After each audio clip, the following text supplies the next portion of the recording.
I'm going to be making a blueberry, thyme, and black pepper shrub that I'm going to then mix into a cocktail featuring aged gin.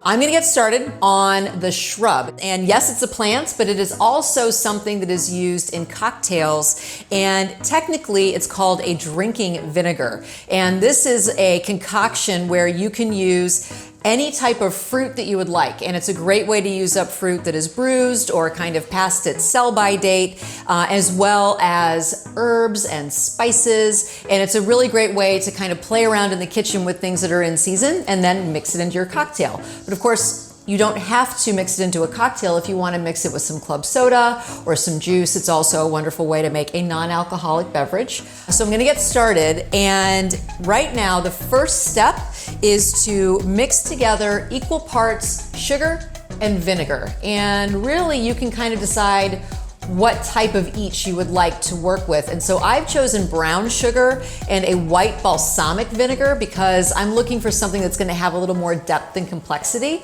And so I'm just gonna get started with that now. You'll see as this comes along just how quick and easy it is to make a shrub. So there's my brown sugar, 1 cup, and 1 cup of white balsamic vinegar. You can use any kind of vinegar that you want, but it needs to have 5% or more acidity. So just check the label when you're buying your vinegar and picking out what you want to use for your shrub. I have it on medium-high heat, and I'm just gonna stir until the sugar dissolves and everything comes to a gentle simmer. I'm going to add in blueberries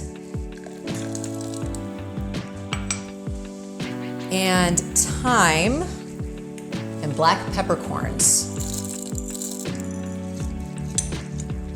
And I chose this flavor combination because I like blueberries and thyme together, and I thought that adding in that black peppercorn would add some really interesting aroma and some spice notes to the shrub. But again, you can make this your own. You can do strawberries, you can do ginger, you can use really pears and apples, you can do anything that you want.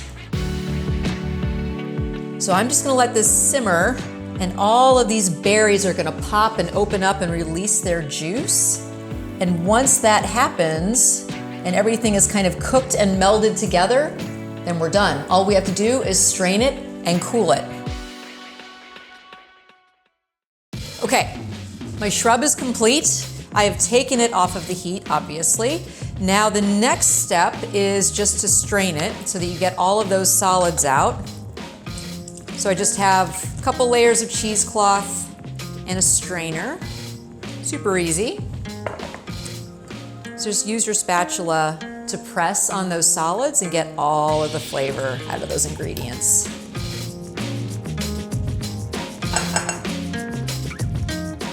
I'm gonna move this to the side, out of the way.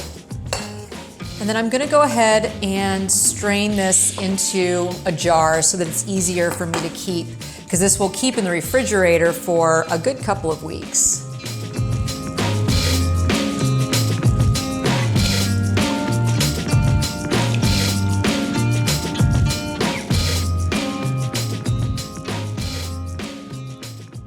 If Kool-Aid was delicious and highly concentrated, that is essentially what this tastes like. It is sweet and it is tangy, it's fruity, it's really, really lovely. And so I'm just gonna go ahead and make my cocktail now. I have a shaker, there's already ice.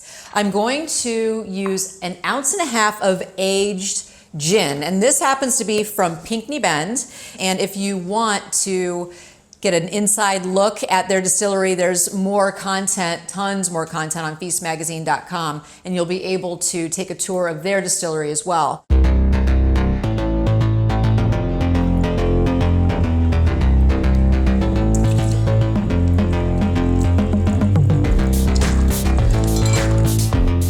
Just a 1/2 ounce of our shrub, which has tons of flavor.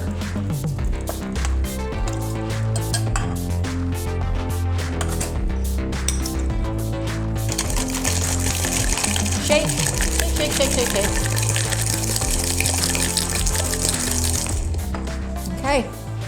I'm going to double strain this just because I don't want the ice chips, and I have a nice big ice cube in my free booze glass. Look at that color. That is obviously from the Shrub. Oh, that looks awesome.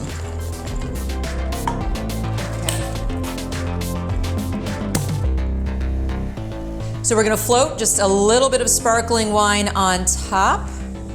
It adds a little bit of fizz and just a little additional flavor.